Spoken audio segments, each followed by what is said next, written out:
एक तू सच्चा, तेरा नाम सच्चा, किस तरह से हमें आध्यात्मिक जीवन में कुछ संशय उत्पन्न होते हैं, कुछ अनुभूतियां होती हैं, और कैसे हमारे संशय का समाधान होता है, इस विषय में हम थोड़ी सी बात करेंगे आज। लक्ष्मी जी हैं हमारे साथ। तो आप बताइए अपनी आध्यात्मिक यात्रा के बारे में, जो देहरादून में आप मंदिर, रुड़की में जी, तो वहाँ आपको जो अनुभव हुआ था वो गणपति का, थोड़ा सा उस विषय में आप कहें। उस समय ना मेरा नामदान नहीं हुआ था जी, और मैं सामने शिव मंदिर में जाती थी जल चढ़ाने के लिए। तो मैं वहाँ बैठ के सोचती थी, हम यहाँ पूजा कर रहे, परमात्मा ये सुनते भी हैं नहीं सुनते हैं, हमारे देवगण हमारे सुनते भी हैं नहीं सुनते हैं, या हम ऐसे ही पूजा करते हैं। तो एक दिन सपने में क्या दिखाई दिया कि मैं कुछ लेडीज़ के साथ मंदिर में हूँ।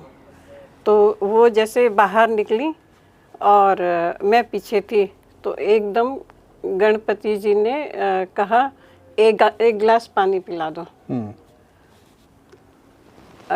पानी यानी उन्होंने आपको आपके प्रश्न का उत्तर दिया कि एक तरह से है कि भाई आप लोग हमारे पास आते हैं, चाहे जिस तरह से पूजा करते हैं, आपके जो आंतरिक विचारधारा है वो हमसे जुड़ी है, तो ऐसा नहीं कि हम लापरवाह हैं या सुन नहीं रहे हैं, सुनते हैं, बेशक सुनते हैं।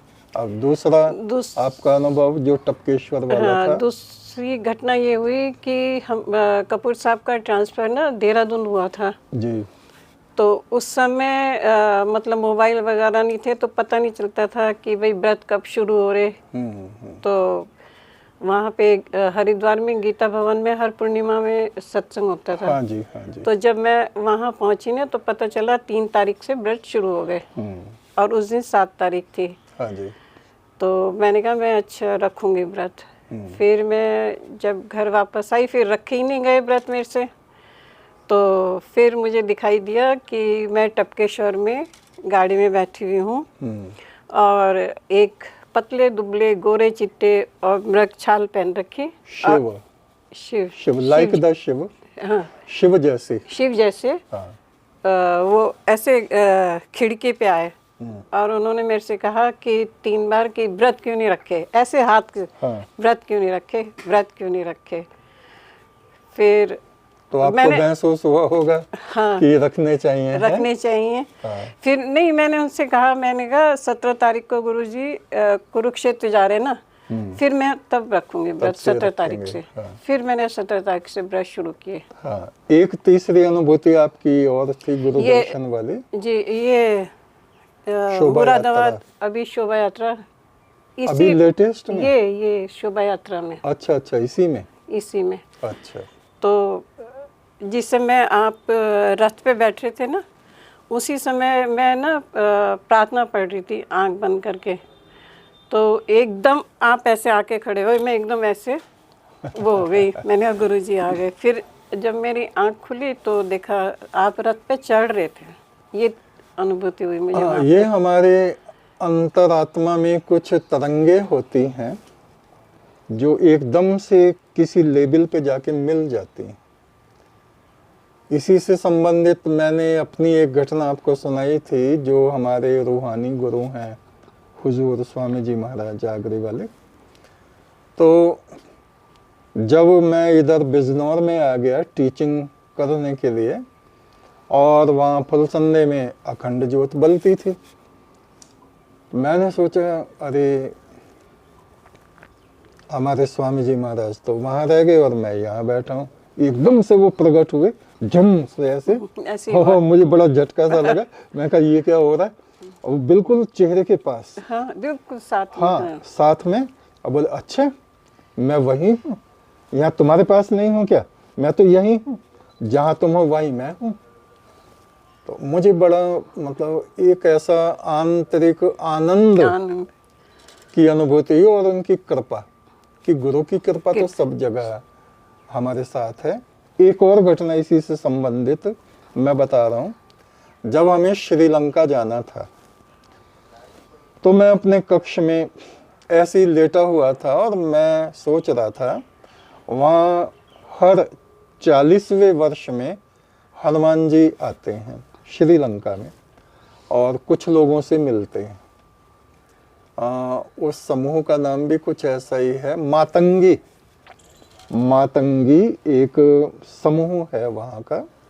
मातंगी ऋषि हुए हैं तो उनसे कुछ हनुमान जी का पहला संबंध रहा होगा।